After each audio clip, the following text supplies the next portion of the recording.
Okay, today we're going to cover a few more transform tools in 3D Studio Max. So let's jump right in. Uh, First I'm going to start out with a mirror transform tool. I'm going to create a simple teapot in the viewport. Nice big purple teapot there. And we're going to do a mirror of this teapot and show you some different options for the mirror command. So with the teapot selected, I'm going to go to Tools, Mirror, or the mirror button can be found on your main toolbar here. Okay, so once your mirror command or your mirror dialog box opens up, you can see you have a mirror axis section and a clone selection section. And then you have a mirror IK limits, which deals with mirroring over bone systems. Alright, your mirror axis of course is going to ask you which axis that you want to mirror this object in, the x-axis, the y-axis, or the z-axis. So it uses that axis, whatever axis that you have selected, sort of as a handle to mirror across as a mirror plane. So for example, that y or that x axis now acts as the x mirror plane. And you can do also combinations of axes, x and y, y and z, z and x.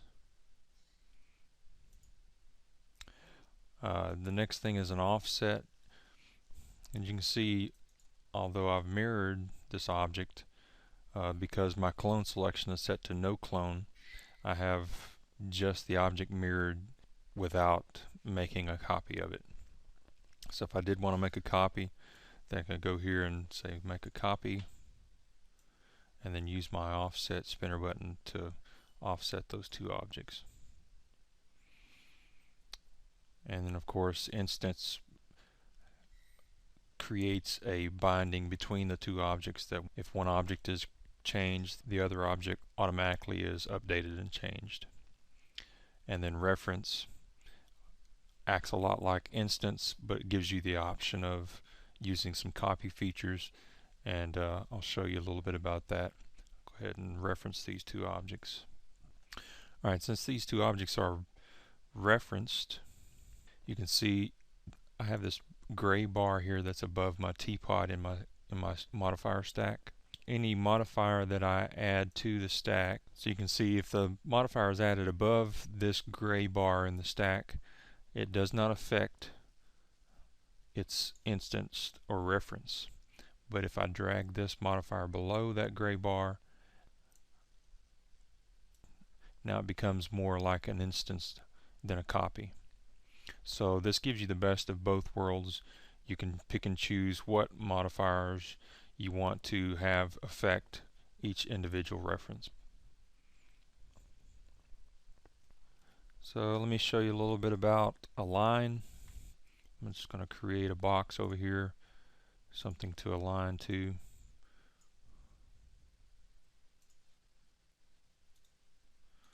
I'm going to move it down in the viewport just to have something that we can, some different plane that we can look at for alignment. Your align tool is found up here on the main toolbar right next to the mirror, or you can go to Tools, Align. So the object that you want to align needs to be selected first. So for example, if I wanted to align this teapot to the top of this box, then I would need to select my teapot first and then go to Tools, Align. Or you can do Alt-A on your keyboard as the keyboard shortcut, and I click on the object that I want to align to. There we go. Alright, this may be better in shown in a couple of different viewports here, and I'm going to go ahead and make this box a color that's a little easier to see. Turn off the grids.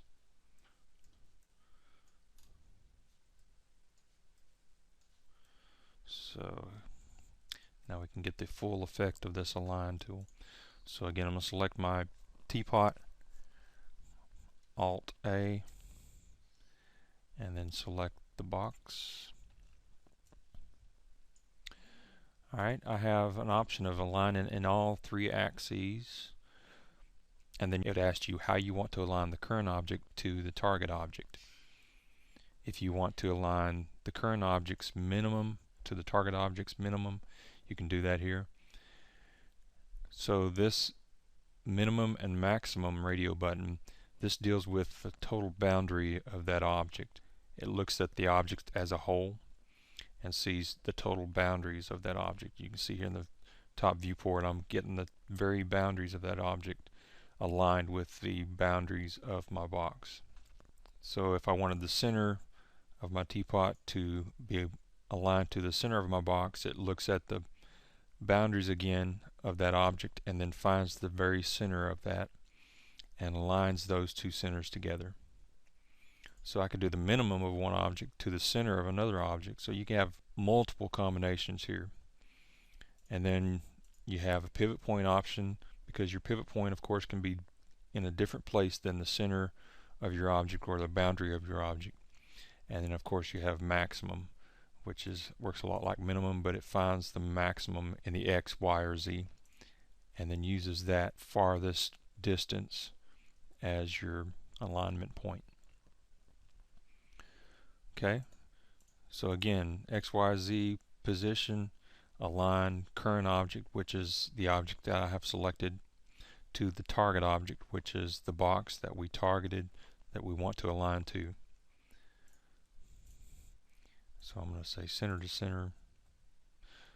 Okay, so again, if I wanted to align my teapot to the top of this box in the center, I could align. First I'm going to align center to center and then hit apply, and now these objects have been aligned center to center. And then I want the minimum of my teapot to the maximum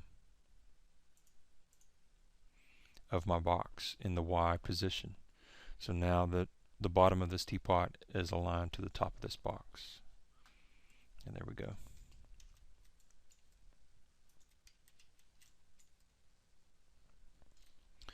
Alright, and then the next thing I want to show you is the array command. Get rid of this box. Alright, array can be found under Tools, Array, or you can find the button for the array command over on the Extras toolbar. As you can see, the array dialog box is a little more in depth, and it has lots and lots of options here. There's basically two sides to using the array. You can array in an incremental amount, or you can array in a total amount. And you can array in either of those settings in each transform of each axis. So again, you have just about an unlimited amount of variations that you could come up with here on an array. So for example, if I wanted to array this object in one axis, say I wanted to make a row of these, make a row of this teapot in the Y axis, and I wanted to have them 10 inches apart, then I could put 10 inches in the Y, move, make sure the move button is turned on, and then my count is set to 10, show a preview, and there we go. I have arrayed this teapot every 10 inches to the 10th count. And then of course you have type of objects. Each one of these objects are instanced in this case, but I can make them copies or references. Okay, so this kind of shows you, if I wanted to, I can do this in real time, show exactly what the distance between each object would be. Okay, so that's the incremental part of this. If I wanted to do a totals, if I said 10 inches, it looks at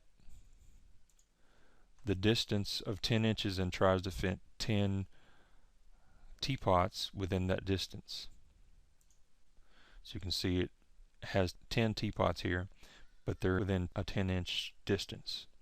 So it looks at the total distance and adds those in. So that's the difference between your incremental and your total side. So you could do that in a distance, which is your move between objects. You could do that in an angle between objects, which would be the rotate. So you could do an incremental angle between each object, or a total angle of all the objects together. And then there's the scale side, where you could do an incremental scale of, let's say, 150% of each object.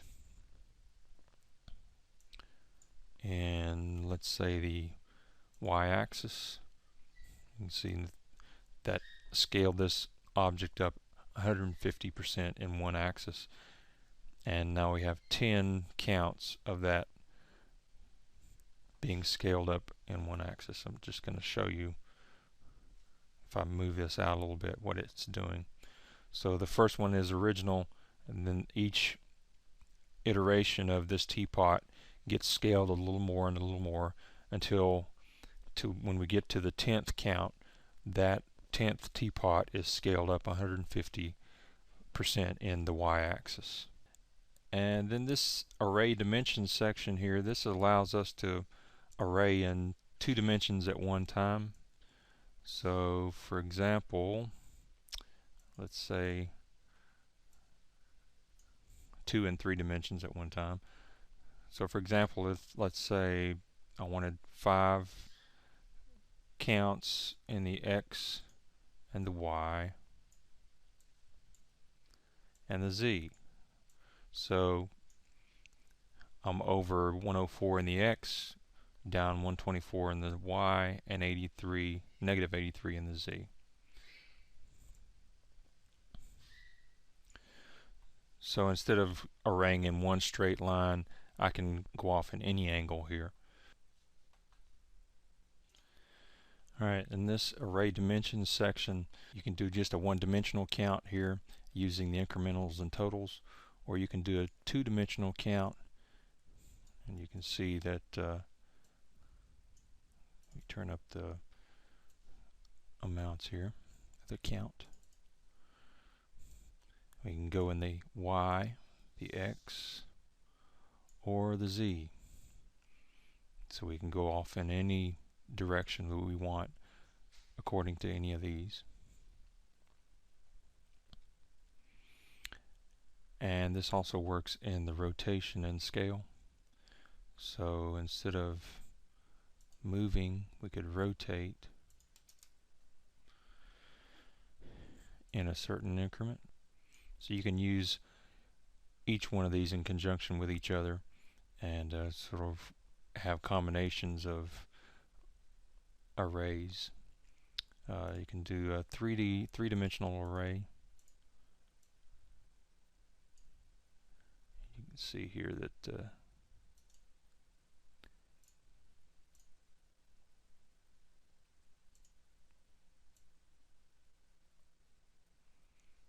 you can get pretty complex. And this is a lot of times I'll use this tool to test my system out, because you can go in and really get a lot of objects in your scene really quick this way. So for example, you got 10 objects in 3 dimensions, so that really multiplies the amount of polygons you have in your viewport. So here's a whole stack of teapots. So if I wanted to go in and put a reflective material on all these and do a render, it's a really good way to test my system. Alright, so that kind of concludes this tutorial for your mirror, align, and array tools. Come back and we're going to cover some basic modifiers in our next video.